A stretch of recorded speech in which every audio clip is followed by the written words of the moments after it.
कबीर को वो लोग नहीं पसंद करते हैं जो अंधविश्वासी हैं, चाहे वो हिंदू के हों, चाहे मुस्लिम वर्ग के हों, किसी भी वर्ग के हों।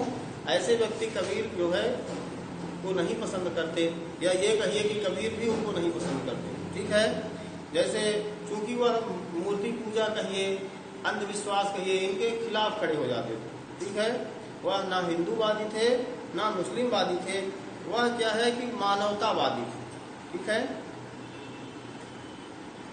तो कबीर पंथ जो है हजारी प्रसाद द्विवेदी जी के वचनों में, मैं कहता हाउ, हाउ का मतलब होता है हूँ, आँखन देखी, आंखों का देखा हुआ कहता हूँ, तू कहता कागज की लेखी, और तुम कह रहे हो किसका लिखा हुआ, जो कागज में लिखा। कागज मतलब होता है कागज, आप कागज का लिखा हुआ मानते हो और मैं आंखों का देखा हुआ मानता हूँ। ठीक है, बस यही है कबीर वाणी हजारी प्रसाद द्विवेदी। कबीर वाणी से लेकर जो है हजारी प्रसाद द्विवेदी ने लिखा। ठीक है, प्रैक्टिकल इसका मतलब है हाँ, घर में नहीं हो, थोड़ा डिस्टेंस। ठीक है, हाँ ठीक है। तो 15-20 मिनट जब यहाँ बैठ के भी अगर लगता है कि हम समय नहीं दे पा रहे हैं अपने मित्र को, तो आप 15-20 मिनट आराम से समय दे सकते हैं, है ना। बात करिए, सब कुछ करिए, मगर पढ़ते समय आप पढ़िए। ठीक है, तो ये प्रैक्टिकल ज्ञान, प्रैक्टिकल को ज्यादा मानते हैं। ठीक है, यानी अगर बात किया जाए गीता और कुरान की, तो ये मानते थे कि गीता कुरान में जो लिखा है एक बार मान लिया सही है। ठीक है, मगर उसका अपने जीवन में क्या रोल है। हम पढ़ते हैं कि ये पूजा करो, ये पूजा करो, हम धारण कितना करते हैं, यह इस पर बल देते थे। ठीक है, कह तो दिया कि दया करो, करुणा करो, हम करते कितना है। ठीक है, तो ये करने पर जोर देते थे कि करो, लिखा जो भी लिखा है ठीक है। देख लीजिए, कबीर दास जी का जन्म 1398 वाराणसी के पास, वाराणसी के पास लहर तारा उत्तर प्रदेश। ठीक है, इनका जन्म जो हुआ था हो गया, अनुमानित ही है, ईयर तो ठीक है, बाकी समय निश्चित नहीं है। क्यों? क्योंकि इनको जो है पाया गया, इनके माता पिता ने जन्म के बाद इनको जो है एक जो है तालाब के किनारे, नदी किनारे छोड़ दिए थे। ठीक है, तो एक जो है नीरू नाम का जो है जुलाहा था, है ना, माता का नाम क्या था दे रखा है, नीरू और नीमा नाम के जो है जुलाहे दंपति थे, वो इनको पाते हैं और इनका पालन पोषण करते हैं। इसके बाद जब ये बड़े होते हैं तो अपने पैतृक जो है वही जुलाहे का काम, जुलाहा जानते हो, सूत काटने का काम, देखे हो जुलाहा कि नहीं, बुनकर जुलाहे को काम करते हो, कभी देखे हो? नहीं देखे हो। ठीक है, एक मशीन होता है, तो उसमें जो है सूत को जो है सूत से कपड़ा बनाते। ठीक है, तो फिर वही काम करने लगे और बाद में जो है संतों का जो है सानिध्य प्राप्त होता रहा, तो जो है साहित्य में रुचि गई और लेखन का कार्य किया, समाज सुधार का भी काम अपने साहित्य के माध्यम से ही किया इन्होंने। ठीक है, रचनाएं, प्रमुख रचनाएं बीजक, साखी, सबद और रमैनी। ठीक है, साखी का मतलब होता है दोहा, सबद का मतलब होता है पद। ठीक है, हिंदी में समझ लो, साखी दोहे टाइप में जो जो लिखा है इन्होंने, तो वो साखी में लिख दिया, साखी खंड बना दिया गया। सबद जिसमें उनके जो है पदों को, कुछ बातों को शामिल किया गया। ठीक है, तो उसमें जो है सबद को रख दिया गया, कुछ विचार, आप ऐसा कह सकते हो, सुविचार टाइप के। कबीर भक्ति काल की निर्गुण धारा ज्ञानाश्रयी। ठीक है, निर्गुण का मतलब होता है सगुण निर्गुण दो शाखा थी। ठीक है, साकार रूप को मानने वाले सगुण और निराकार को मानने वाले निर्गुण। साकार में कौन थे?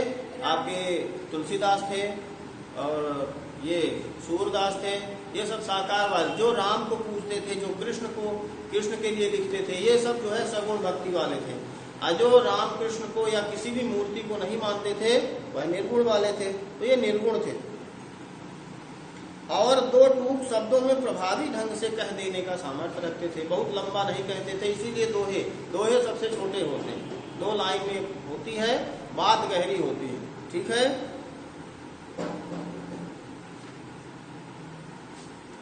फिर बन पड़े तो सीधे साधे, नहीं तो दरेरा देकर। ठीक है, अगर सीधे साधे लिखते थे और सीधे खड़ा खड़ा भी लिखते थे, बुरा लगे तो लगे। ठीक है, आगे आपको पढ़ने में मिलेगा कि सीधा साधा लिख देते थे। ये जानते थे कि साहित्य पढ़ने के बाद कुछ लोगों को एकदम कटु भी लगेगा, आपको भी लगेगा, अभी देखिएगा इनके साहित्य में, मगर एकदम दरेरा का मतलब है खड़ा खड़ा बोल देते थे अपने ग्रंथों में। ठीक है, फिर है इसलिए कबीर को हजारी प्रसाद द्विवेदी ने वाणी का डिक्टेटर कहा गया है। ठीक है, कबीर के जीवन के बारे में अनेक कितबंदियां हैं। कितबंदियां मतलब होता है कहानियां हैं सुनी हुई। ठीक है, उनको कह सकते हो कि केवल सुनी सुनी बातें हैं, किसी ने प्रमाणित नहीं है। ठीक है, उन्होंने अपनी विभिन्न कविताओं में खुद को काशी का जुलाहा कहा है, हालांकि उनको कविताओं में जो है काशी का जुलाहा कहा है। कबीर के विधिवत साक्षर होने का प्रमाण नहीं मिलता, ऐसा माना जाता है कि वह कितने तक पढ़े हैं कुछ नहीं कह सकते हैं। हो सकता है उन्होंने सारी जो है दोहे रचना, आप भी दोहे रच सकते हो बिना पढ़े लिखे। ठीक है, बहुत सारी आप देखते होंगे कि मम्मी लोग पढ़ी लिखी नहीं है, मगर फिर भी बहुत सारी कहावतें बोलती हैं जो हम लोग पढ़ते हैं, वह बिना पढ़े बोल रही हैं, हम पढ़ लिख के बोल रहे हैं। बस वही सारी चीजें हैं कि आप बिना पढ़े लिखे भी ज्ञानियों जैसी बातें करते हो, वही चीजें हैं। लिखा भी है कि मसी कागज छुयो नहीं, कलम गही नहीं हाथ। ठीक है, मसी मतलब होता है स्याही। ठीक है, कागज कलम मतलब स्याही कलम, छुयो नहीं, कलम गही नहीं हाथ। ठीक है, तो हाथ में कलम भी नहीं पकड़ा, मतलब निरक्षर थे। लिखे कैसे होंगे बताओ? लिखे नहीं होंगे, फिर बोले होंगे, बोल दिए होंगे, किसी ने लिख दिया होगा। ठीक है, इतना ज्ञान था इनको, किसी से मिल गया और ये जो है बोल दिए तो तीसरे ने लिख दिया। जैसी कबीर की पंक्तियां भी इसका प्रमाण देती हैं। उन्होंने देशाटन और सत्संग से ज्ञान प्राप्त किया। मतलब सीधा है कि जब पढ़े लिखे नहीं तो कैसे प्राप्त किए? सत्संग को सुनकर। ठीक है, कथा प्रवचन को सुनकर।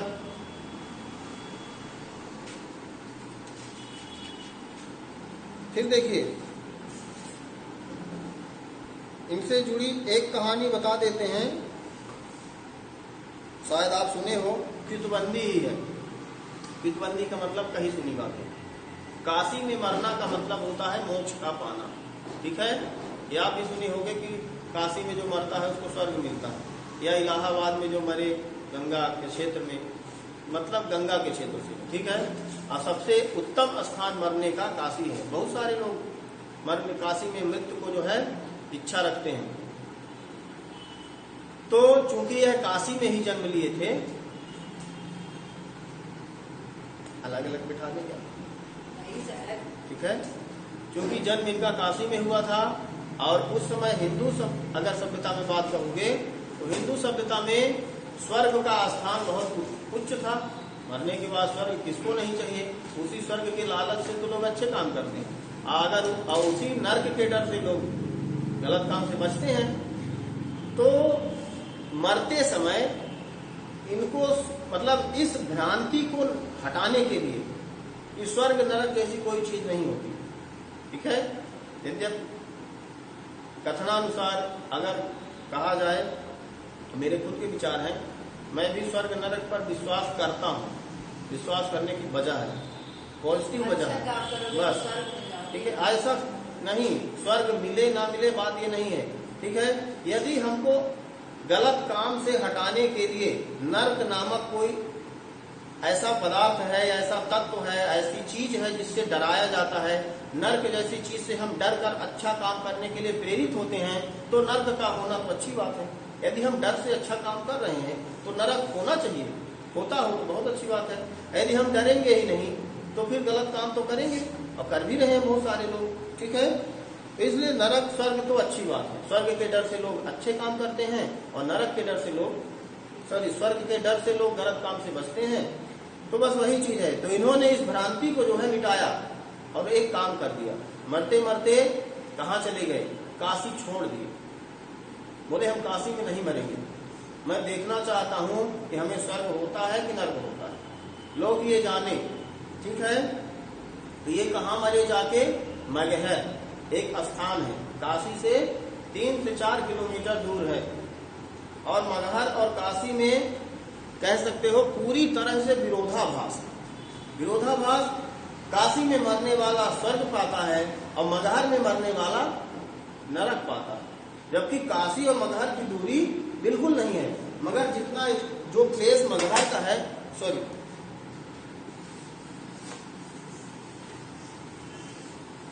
आज हमने टाइटल वाइटल नहीं डाला, सब उसका ही लिखा रहा, ठीक है। ये रेखा हो गई, ये काशी हो गया और ये मगहर हो गया, ज्यादा दूर नहीं है। वैसे भी किसी भी शहर का क्षेत्र 5, 6, 10, 15 किलोमीटर का होता है, ठीक है। मगर जैसे ही काशी क्षेत्र से हटकर मगहर क्षेत्र में प्रवेश करें तो मगहर की विशेषता यही है कि वहां मरने वाला स्वर्ग में नहीं बल्कि नर्क में जाता है। इसी उदाहरण को लेकर जो है वह हिंदू सभ्यता में जो है इस अंधविश्वास को मिटाने के लिए उन्होंने कहा कि हम मगहर जाएंगे और मगहर में जो है जाके वो अंतिम समय बिताइए और वहीं जाके मरे। अब स्वर्ग नर्क तो जीवित कोई नहीं देख सकता, उन्होंने देखा भी होगा, पता नहीं नर्क गए कि स्वर्ग गए, वो भी नहीं आके बता सकते हैं कि हम कहाँ गए, ठीक है। ये तो विश्वास की बात है। ऐसा कहा जाता है कि मरते समय जो है एक इनका दोहा भी है कि संवत 1575, ठीक है, संवत 1575 कियो मगहर को गौन, माघ सुदी एकादशी रल्यो पौन में पौन। इनके लिए एक श्लोक दोहा यही कहा जाता है, ठीक है। इस दोहा में यही है कि मगहर को जाते हैं अंत समय में। चलिए आ जाते हैं पाठ में, पद नंबर 1 कि हम तो एक एक कर जाना, ठीक है। हम तो एक एक कर जाना, दोई कहे तिनहि को दो जगह, जिन नाहिन पहचाना। नाहिन मतलब होता है नहीं, पहचाना मतलब पहचान, ठीक है। हम तो एक एक कर ही जाना, एक ही जाना है, ठीक है। एक मतलब होता है कि आत्मा परमात्मा दोनों सब एक ही है, आत्मा में ही परमात्मा है, ठीक है। हम किसी की आत्मा को ना दुखाएं, ठीक है। दोई कहें, दोई मतलब होता है दो, तिनहि को दोजग, दोजग मतलब होता है नरक, ठीक है। जिन नाहिन पहचाना, जो नरक की बात करते हैं और जो दो की बात करते हैं कि ईश्वर दो है, ठीक है, वह नहीं पहचाना, अर्थात वह नहीं पहचानते हैं, वह वास्तविकता को नहीं जानते हैं। हम तो एक को ही जानते हैं और वह है आत्मा, ठीक है। एक ही ईश्वर है, यानी यह मनुष्य संसार, आप मनुष्य को यानी मानव को संतुष्ट करिए, मानव को खुश करिए, भगवान खुश होगा, एक ही आत्मा। मगर जो लोग आत्मा और परमात्मा दो लोग उस परमात्मा को ईश्वर कहते हैं, अब फिर धारणा बनाते हैं, हम दो को नहीं मानते हैं। अब तर्क दे रहे हैं कि क्यों मैं एक को ही मानता हूं। एक ही पवन, हर जगह हवा एक ही है, ठीक है। एक ही पानी, पानी भी एक तरह का ही है। एक ही ज्योति समाना, और हर जगह जो है प्रकाश है, हर जगह एक ही तरह का प्रकाश है। एक खाक गढ़े सब भाण है, भाण मतलब होता है बर्तन, भाणवा नहीं कहते हैं, भाणवा बर्तन वही है। तो एक खाक, खाक मतलब खाक कहते हैं ना, खाक में मिल जाओ, क्या है खाक मतलब राख, राख नहीं होता, खाक मतलब होता है मिट्टी। देखिए कोई भी वस्तु जलने के बाद किसमें मिलती है, राख में नहीं मिलती है, मिट्टी में मिल जाती है। तो खाक में मिल जाओगे, मिट्टी में मिल जाओगे, खाक का मतलब राख। तो एक खाक गढ़े सब भाणे, जो बर्तन होते हैं एक ही मिट्टी से बनाता है, कौन, एक कोहरा साना, कुम्हार जो है एक ही मिट्टी के बर्तन को सानकर मिट्टी बनाता है, भले ही वह मिट्टी के जो घड़े हों अलग अलग प्रकार के बने, ठीक है, मगर मिट्टी एक ही होती है। जैसे बाढ़ी काष्ठ ही काटे, बाढ़ी मतलब होता है बढ़ई, ठीक है। तो जिस तरह बढ़ई केवल लकड़ी को काट सकता है, ठीक है, व्यापक अग्नि न काटे कोई, उसके अंदर चूंकि लकड़ी में अप्रत्यक्ष रूप से आग होती है ना, किंतु दिखती नहीं है। कैसे? जलाने वाली नहीं बात कर रहे हैं। जब दो लकड़ियों को घिसा जाता है, या आपने हिस्ट्री में पढ़ा होगा आग का आविष्कार, अभी नहीं पढ़ा। क्यों? अभी तक 6, 7, 8, 9 में आग का आविष्कार नहीं पढ़े? क्या पढ़ चुके? Discover of fire. हाँ पढ़ चुके। दो फिर? पत्थरों को घिसने से आग निकलती है। दो पत्थरों को, और जंगलों में कैसे आग लगती है? दो लकड़ियों के। वही चीज कह रहे हैं कि लकड़ी में प्रत्यक्ष आग नहीं है, मगर आग तो है। तो जो बढ़ई होता है वह लकड़ी को काट सकता है, मगर क्या आग को भी काट सकता है? नहीं काट सकता। तो इसी प्रकार क्यों वही तुलना कर रहे हैं कि उसी प्रकार सब घट अंतर तू ही व्यापक। अग्नि जिस तरह हर लकड़ी में विद्यमान है, उसी प्रकार ईश्वर भी हर शरीर में विद्यमान है। आत्मा जो है अमर है। आत्मा के बारे में पढ़े होंगे कि मनुष्य व्यक्ति जो शरीर मरता है, आत्मा नहीं मरती। तो वही चीज कह रहे हैं कि जो आत्मा होती है वह जो है हर व्यक्ति में विद्यमान है। धरे स्वरूप सोई, वह भांति भांति का स्वरूप रखे है, मगर आत्मा एक ही है। माया देख के जगत लुभाना, काह नर गर्वाना। गर्वाना मतलब होता है गर्व, अहंकार। गर्वाना मतलब गर्व कर रहा है, अहंकार कर रहा है। क्यों गर्व कर रहा है? काहे मतलब क्यों? ठीक है। क्या देखकर? लुभा नाम जगत। इस लोभी जगत, इस मायामय जगत में इसको देखकर क्यों गर्व कर रहे हो? यह सब नष्ट हो जाएगा, इसमें कुछ है भी नहीं। ठीक है। निर्भय भया कछु नहीं व्यापय। निर्भय मतलब देखो, निर्भय कैसे लिखा हुआ है। इस निर्भय और वो निर्भय दोनों एक ही है। निर्भय मतलब बिना भय के। मैं कैसा हो गया हूं? अपने लिए कह रहे हैं। अब मैं निर्भय हो गया हूं, भया मतलब हो गया हूं। कहू नहीं व्यापय, अब मुझे कुछ भी नहीं व्यापता है, कुछ भी नहीं परेशान करता है। कहे कबीर दीवाना, यह दीवाना कबीर जो है वह यही कहना चाह रहा है कि अब मैं निडर हो गया हूं, मुझे इन चीजों से जो है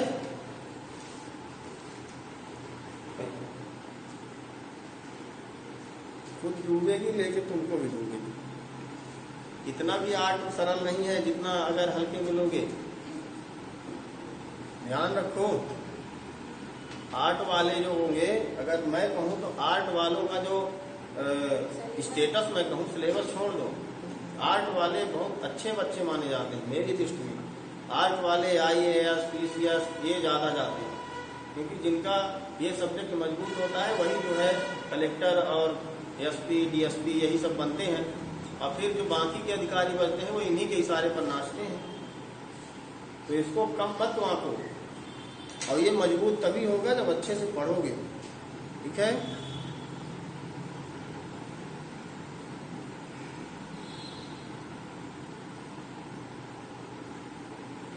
चलिए पद नंबर 2 तो देख लीजिए। पद नंबर 1 में क्या क्या खास है। एक कुछ इसमें आपको हो सकता है पद में क्या होगा, जब व्याख्या के बाद संदर्भ प्रसंग लिखेंगे, फिर जब व्याख्या लिखेंगे तो कुछ विशेष चीजें लिखने को रहता है। तो विशेष में देख लीजिए कहाँ कौन सा छंद है, कहाँ कौन सा अलंकार है। ठीक है। बीच बीच में सबसे पहले लिखा जाता है संदर्भ। ठीक है। संदर्भ का मतलब है कि हम ये बताना चाहेंगे कि यह पाठ जो है कहाँ से लिया गया है। कहाँ कहाँ से मतलब, तो सबसे पहले हमारी पाठ्य पुस्तक है, हमारी पाठ्य पुस्तक आरोह से लिया गया है। ठीक है। काव्य भाग आरोह के काव्य खंड काव्य भाग से। ठीक है। कबीर के पद काव्य पाठ लिखा तो है काव्य खंड। ठीक है। कबीर के पद नामक पाठ से लिया गया है। ठीक है। ठीक है। इसके कवि जो है कबीरदास ही है। यह संदर्भ हो गया जहां से लिया गया है, बस यही बताना है। प्रसंग होता है कि जो हमारा विषय है, जितनी पंक्तियां हैं वह क्या कहना चाहती है, जो कहना चाहती हैं वही हमारा प्रसंग है। ठीक है, जिसको देसी भाषा में प्रसंग सुने हो? हाँ, हमारे यहाँ तो बोला जाता है बघेली में। किसी चीज, ठीक है, कि बहुत प्रसंग कह रहा है ना, देसी भाषा में बोला जाता है ना प्रसंग। वो थोड़ी ना होता है ये, वही प्रसंग है। कौन प्रसंग कर रहे हो, वही चीज है। मतलब प्रसंग का मतलब किस बात पर बहस हो रही है। ठीक है, प्रसंग का मतलब होता है कि बात किस पर आधारित है, जो उसका मूल जड़ है, किस बात पर चर्चा हो रही है। प्रसंग क्या है, उसका बात करने का आधार क्या है, कौन सा टॉपिक है। ठीक है, फिर आती है बात व्याख्या की। तो व्याख्या शब्दार्थ के साथ चलता है। प्रसंग लिखोगे कि प्रस्तुत पंक्तियों में, पूरी पंक्तियों में कवि क्या क्या कहना चाहे। तो कवि ने जो है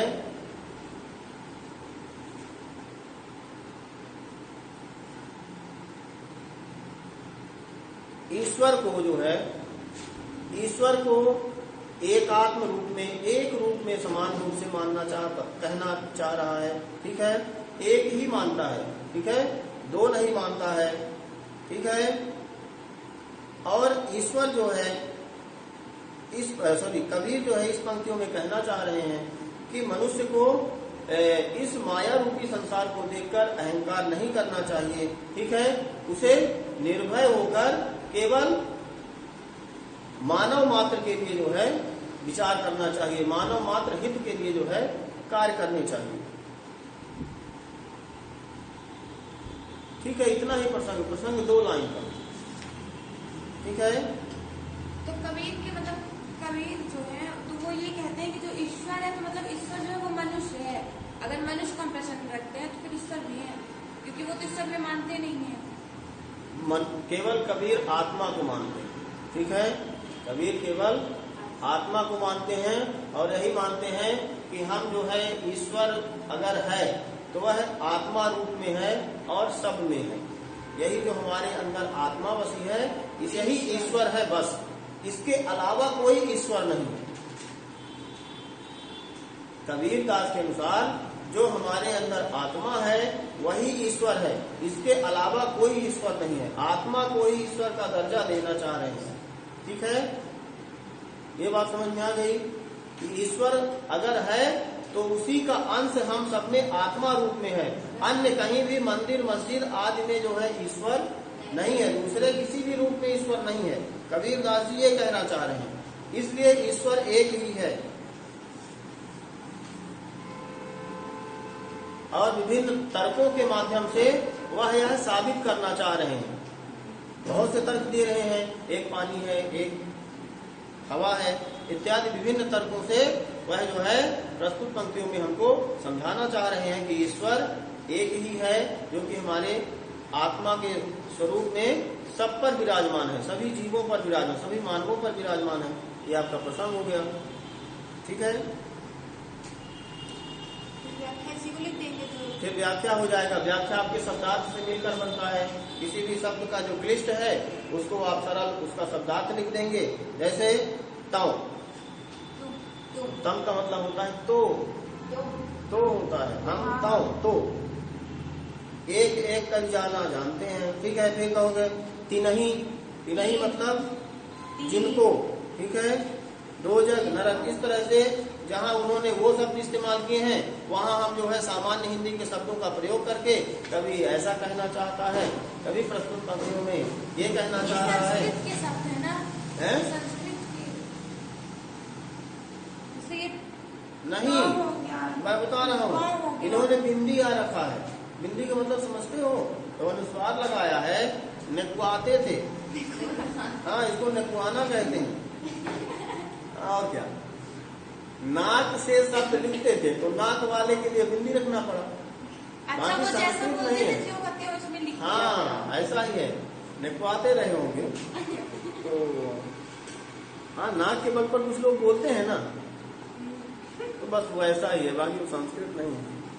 पहचाना ही लिखा है, ऐसा संस्कृत में पढ़े हो, पहचाना, पहचाना। तो उसी को नाक को थोड़ा जो नाक कर दिए, नाक से ज्यादा बोल दिए तो बिंदी भी रख दिए, चलो, क्योंकि अनुनासिक स्वर है, अनुस्वार। बस फिर आती है बात कुछ विशेष चीजें, कुछ बिंदुएं आप लिखेंगे कि प्रस्तुत पंक्तियों में यहाँ पे जो है ये छंद मिला हमको, यह जो है लाइनें गेय हैं, गाई जा सकती हैं, जिन्हें आप गा सकते हैं। फिर हमको यहाँ पे ये अलंकार मिला, जैसे एक एक, यहाँ पुनरुक्ति हो जाता है जब एक ही शब्द, ठीक है, और उसका अर्थ कोई भिन्न ना हो, पुनः बोला जाए, वहां पे पुनरुक्ति अलंकार हो जाता है। क्या पुनरुक्ति, पुनः उक्ति, पुनरुक्ति।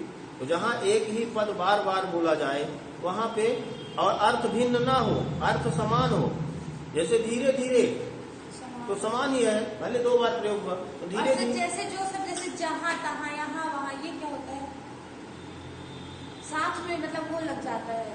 हाँ, वो मतलब वो शब्द हमेशा साथ में बोले जाते हैं। हाँ हाँ, तो समोच्चारित, लगभग वो समोच्चारित में जाते हैं, वहां पुनरुक्ति अलंकार नहीं होता। पुनरुक्ति मतलब वहीं पर पुनः उच्चारित। और जैसे कनक कनक एक हुआ था, अब यहाँ कनक कनक कहोगे तो यहाँ पुनरुक्ति अलंकार नहीं है, अलग अलग है, क्योंकि अर्थ भिन्न है, तो पुनरुक्ति अलंकार नहीं है। बस पुनरुक्ति में और यमक अलंकार में यही ध्यान देना पड़ेगा, ठीक है। अभी अलंकार पढ़ाएंगे ना सर हम लोग को? क्या? अलंकार, हाँ, क्यों नहीं पढ़ाएंगे, वैसे सिलेबस में इसमें तो हमारे होगा कि नहीं होगा, मगर यदि पढ़ने की इच्छा रखोगे तो सारी चीजें मूल रूप से बता दी जाएंगी, ठीक है। फिर देखो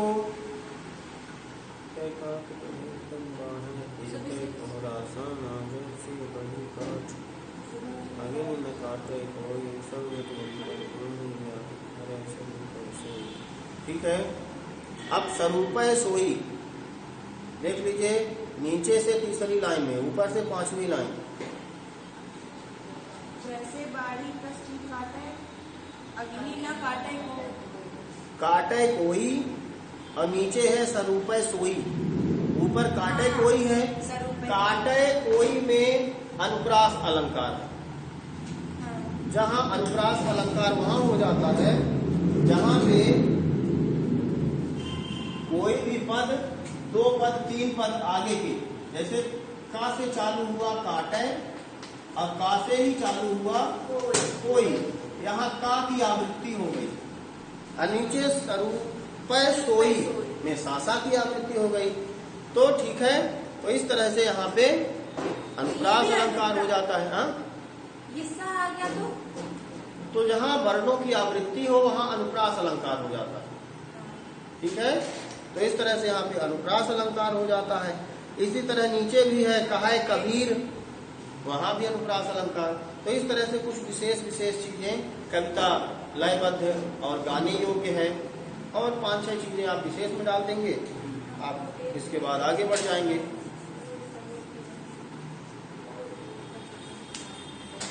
चलिए दूसरा पद कल पढ़िएगा, संभव है